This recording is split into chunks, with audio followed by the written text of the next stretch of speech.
In this segment, we're going to look at another method to achieve chosen plaintext security that's actually superior to CBC. And this method is called randomized counter mode.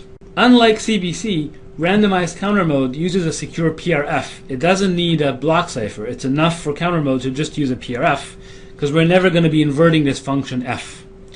So we're going to let f be the secure PRF, and it acts on n-bit blocks. Again, if we use AES, n would be 128. And the way the encryption algorithm works in counter mode is it starts off by choosing a random IV. It's a 128-bit random IV in the case of AES. And then essentially we start counting from this random IV. So you notice the first encryption is of IV, then of IV plus 1, up to IV plus L.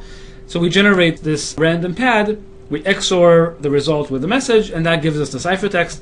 And as usual, you notice that the IV here is included along with the ciphertext, so that in fact the ciphertext is a little longer than the original plaintext. And the point, of course, is that the encryption algorithm chooses a new IV for every message, and so even if I encrypt the same message twice, I'm going to get different resulting ciphertexts. One thing to note is that this mode is completely parallelizable, unlike CBC. CBC was sequential. In other words, you couldn't encrypt block number 5 until you've encrypted blocks number 1 to 4. So hardware companies who might have multiple AES engines working in parallel cannot actually use those AES engines when using CBC, because CBC is inherently sequential. So even though you might have 2 or 3 or 4 AES engines, you can only use one of them when doing CBC encryption. With counter mode, everything is completely parallelizable. If you have 3 AES engines, encryption basically will work 3 times as fast. So that's the beauty of counter mode.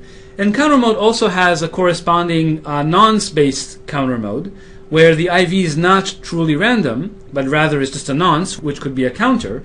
And the way you would implement nonce-based counter mode is you would take the 128 bits block that's used in AES, and then you would split it in two. You would use the left 64 bits as the nonce, so the counter, say, would count from 0 to 2 to the 64, and then that will be the nonce part of it. And then once you specify the nonce, the lower order 64 bits would be doing the counting inside of the counter mode encryption. Okay, so nonce goes on the left, and the counter mode encryption counter goes on the right. And it's perfectly fine if this nonce is unpredictable. The only restriction is that you encrypted most 2 to the 64 blocks using one particular nonce. The danger is that you don't want this counter to reset to 0, so that then you will have 2 blocks, say this guy and this guy, that are encrypted using the same one-time pad, namely this one and this one. So let's quickly state the security theorem for randomized counter mode. By now you should be used to these kind of theorems. Basically, we are given a secure PRF. What we end up with is an encryption scheme. We'll call it E sub CTR, E sub counter mode, which is semantically secure under a chosen plaintext attack. It encrypts messages that are L blocks long and produces ciphertexts that are L plus 1 blocks long, because the IV has to be included in the ciphertext. This is for randomized counter mode. And then the error bounds are stated over here. It's basically the same bounds as in the case of CBC encryption. As usual, we argue that this term is negligible because the PRF is secure, and we would like to deduce from that that this term is negligible so that eCTR is secure. Unfortunately, we have this error term here, and so we have to make sure this error term is negligible, and for that we have to make sure that Q squared L is less than the size of the block. Remember, Q is the number of messages encrypted under a particular key, and L is the maximum length of those messages. Now, interestingly, in the case of CBC, we had Q squared L squared had to be less than X, which is actually worse than we have for counter modes. In other words, counter modes can actually be used for more blocks than CBC could. And let's see a quick example of that. So here's again the error term for counter mode. Remember, Q is again the number of messages encrypted with the key, and L is the length of those messages. And as before, just as in the case of CBC, suppose we want the adversary's advantage to be at most 1 or 2 to the 32. That basically requires that this Q squared L over X be less than 1 over 2 to the 32. And so for AES, what happens is if you plug in the values, X is 2 to the 128, 128-bit blocks. So Q times square root of L should be less than 2 to the 48. This is basically the bound you get from plugging in 2 to the 128 into this bound here. And as a result, you can see if you're encrypting messages that are each 2 to the 32 blocks, then after 2 to the 32 such messages, you have to replace your secret key, otherwise randomized counter mode is no longer CPA secure. So this means we could encrypt a total of 2 to the 64 AES blocks using a single secret key. Remember, for CBC, corresponding value was 2 to the 48 blocks.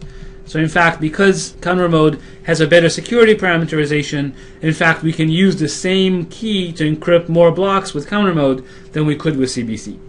So I wanted to do a quick comparison of counter mode and CBC and argue that in every single aspect counter mode is superior to CBC, and that's actually why most modern encryption schemes actually are starting to migrate to counter mode and abandon CBC, even though CBC is still quite widely used. So let's look at the comparison. First of all, recall that CBC actually had to use a block cipher, because if you look at the decryption circuit actually ran the block cipher in reverse. It was actually using the decryption capabilities of the block cipher. Whereas counter mode, we only need a PRF. We never ever use the decryption capabilities of the block cipher. We only use it in the forward direction, only encrypt with it. Because of this, counter mode is actually more general, and it can use primitives like salsa, for example. Salsa 20, if you remember, is a PRF, but is not a PRP. So counter mode can use salsa, but CBC cannot. And in that sense, counter mode is more general than CBC. Counter mode, as we said, is actually parallel, whereas CBC is a very sequential process. We said that counter mode is more secure. The security bounds, the error terms are better for counter modes than they are for CBC, and as a result you can use a key to encrypt more blocks in counter mode than you could with CBC. The other issue is, remember in CBC we talked about the dummy padding block. If you have a message that's a multiple of the block length, in CBC we said that we had to add a dummy block, whereas in counter mode this wasn't necessary. Although I did want to mention that there is a variation of CBC called CBC with ciphertext stealing that actually avoids the dummy block issue. So for standardized CBC we actually need a dummy block, but in fact there is a modification to CBC that doesn't need a dummy block, just like counter mode. Finally, suppose you're encrypting just a stream of 1-byte messages and using nonce-based encryption with an implicit nonce. So the nonce is not included in the ciphertext. In this case, every single 1-byte message would have to be expanded into a 16-byte block and then encrypted, and the result would be a 16-byte block. So if you have like a stream of 100 1-byte messages, each one separately would have to become a 16-byte block, and you'll end up with a stream of 100 16-byte ciphertexts. So you get a 16x expansion on the length of the ciphertext compared to the length of the plaintext. In counter mode, of course, this is not a problem. You would just encrypt each 1-byte message by XORing it with the first byte of the stream that's generated in counter mode. So every ciphertext would just be 1 byte, just like the corresponding plaintext. And so no expansion at all using counter mode. So you see that essentially in every single aspect, counter mode dominates CBC, and that's why it's actually the recommended mode to be using today. Okay, so this concludes our discussion of chosen plaintext security. I wanted to just quickly summarize and remind you that we're going to be using these PRP and PRF abstractions of block ciphers throughout. This is actually the correct way of thinking of block ciphers, and so we'll always think of them as either pseudo-random permutations or pseudo-random functions. And then I wanted to remind you again that so far we saw two notions of security. Both only provide security against eavesdropping. They don't provide security against tampering with the ciphertext. One was used when the key is only used to encrypt a single message. The other one was used when the key was used to encrypt multiple messages.